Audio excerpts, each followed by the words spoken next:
안녕하십니까. 더 메시지 시청자 여러분. 저는 고양시 화정동에 위치한 축복교회를 담임하고 있는 지경휘 목사입니다. 오늘 본문의 말씀인 마가복음 10장 46절 말씀. 그들이 여리고에 이르렀더니 예수께서 제자들과 허다한 무리와 함께 여리고에서 나가실 때에 디메오의 아들인 맹인 거지 바디메오가 길가에 앉았다가, 오늘 본문의 말씀을 중심으로 바디메오의 기적의 비결, 예배의 자리로 나오라는 제목으로 같이 은혜를 나누고자 합니다. 보지 못하는 장애, 듣지 못하는 장애, 말하지 못하는 장애 가운데 보지 못하는 장애가 가장 고통스럽습니다.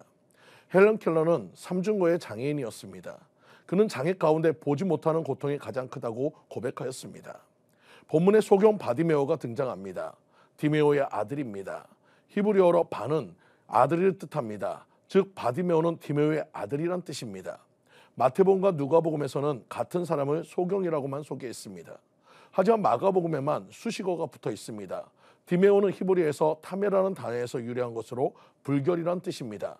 즉 바디메오는 불결한 자의 아들이란 의미가 되는 것입니다.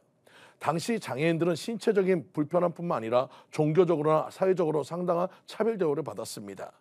마가는 소경이 얼마나 희망이 없는 사람인가를 알려주고 싶었던 것입니다. 바디메오는 이름도 존재감이 없는 사람이었습니다. 당시 소경은 죄인이었습니다. 요한복음 9장 1절에서 3절에 예수께서 길을 가실 때에 날 때부터 맹인된 사람을 보신지라. 제자들이 물어 이르되 납비여 이 사람이 맹인으로 난 것이 누구의 죄로 인함이니까? 자기니까? 그의 부모니까? 예수께서 대답하시되 이 사람이나 그 부모의 죄로 인한 것이 아니라 그에게 하나님이 하시는 일을 나타내고자 하심이라. 제자들은 맹인은 죄인이라고 말합니다.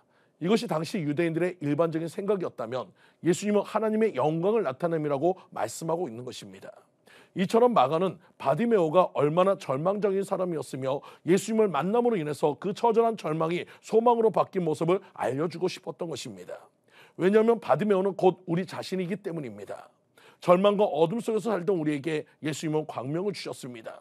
예수님은 내 믿음이 너를 구원하였다라고 하시고 바디메오는 눈을 뜹니다. 절망적이었던 바디메오의 삶이 예수님을 통해 기적 같은 소망을 소유한 기적의 주인공이 되었습니다. 그 비결이 무엇인지를 살펴보고자 합니다. 첫 번째로 기적의 장소, 예배의 자리에 나와야 합니다. 소경 바디메오에게 복음은 무엇일까요?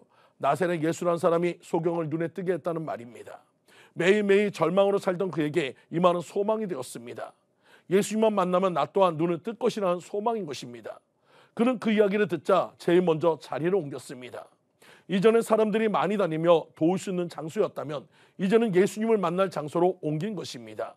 46절 하반절에 보면 소경거지 바디메오가 길가에 앉았다라는 말이 쓰여 있습니다. 예수님이 어디쯤 오시는지 소경이나 모릅니다. 그저 예수님이 지나가신다는 소문을 듣고 거리에 나와서 이제나 저제나 지나가시기를 기다리고 앉아있는 것입니다.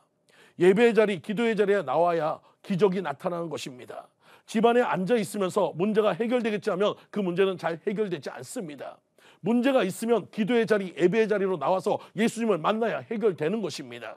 그리고 한번 기도했다고 끝이 아니라 응답이 되어질 때까지 기도해야 하는 것입니다. 집회 때 있었던 일입니다. 그날 젊은 여자 집사님이 집회가 끝나자 간증하고 싶다고 해서 간증을 시켰습니다. 지사님과 하루 일을 하고 와서 피곤도 하고 힘이 들었지만 주님의 은혜를 간절히 사모했습니다. 말씀이 끝나고 통성기도 중에 하늘에서 불이 내리는 것을 보았습니다. 오늘 저 성령의 불을 받는 사람은 정말 좋겠다, 그런 생각하고 있는데 맨 앞에 권사님께 불이 내리는 것을 보고 부러워하는 그때에 내리던 불이 권사님 머리 근처에서 다시 올라가는 것입니다. 가만히 보니 권사님이 졸고 있었습니다. 급한 마음의 집사님은 그 불 져주세요, 그 불 져주세요라고 외쳤고 그 불이 자기에게 와서 너무 좋았다는 간증을 할 때 앞에 앉아있던 권사님은 대성통곡을 합니다. 오늘이 40일 기도 마지막 날이었고 낮에 일하고 와서 잠깐 좋은 것뿐인데 내 것인데 빼앗겼다고 억울하다고 권사님은 울었습니다. 응답은 우리의 시간대에 오는 것이 아니라 하나님의 시간대에 오기 때문에 우리는 깨어 기도해야 하는 것입니다. 깨어 기도하시는 성도님들이 되시기를 간절히 축원드립니다. 또 천국은 침노하는 자의 것이며 사모하는 자에게 응답이 옵니다. 이처럼 신앙은 사모하는 마음이 있어야 하는 것입니다. 이것이 주님을 사모하는 신앙의 자세인 것입니다. 다윗은 시편 63편 1절에서 내 영혼이 주를 갈망하며 내 육체가 주를 앙망하나이다라고 했습니다. 목마른 사슴이 시냇물을 찾듯이 하나님의 은혜를 사모해야 하는 것입니다. 그래야 이사야서 42장 1절에 역사가 일어날 수 있는 것입니다. 내가 붙드는 나의 종, 내 마음에 기뻐하는 나의 택한 사람을 보라. 내가 나의 신을 그에게 주었은즉 그가 이방에 공의를 베풀리라고 했습니다. 사랑하는 성도님들, 받으며 오는 주님을 만나기를 간절히 사모했습니다. 소경이기 때문에 눈이 어두워서 어디쯤 주님이 오시는지 알 길이 없었습니다. 그러나 주님을 만나고자 하는 사모하는 마음 때문에 거리로 나와서 주저앉아 기다리고 있었던 것입니다. 비가 오거나 바람이 불어도 그 자리를 지켰습니다. 그래서 예수님을 만났습니다. 이처럼 우리는 예배의 자리에 앉아 있어야 하는 것입니다. 예수님이 오실 때까지 인내하며 기다려야 하는 것입니다. 이것이 신앙교 믿음인 것을 믿으시기 바랍니다. 하나님은 사모하는 심령을 만족케 하신다고 했습니다. 여러분도 은혜를 사모하시기 바랍니다. 갈망하시기 바랍니다. 신앙에 관심을 가지시기 바랍니다. 때를 사모하며 기다리시기 바랍니다. 바디메오처럼 반드시 때가 되면 하나님께서 응답을 해주실 것을 믿고 간구하시는 성도님들 모두가 되시기를 간절히 축원드립니다. 지금까지 더 메시지 지경희 목사였습니다.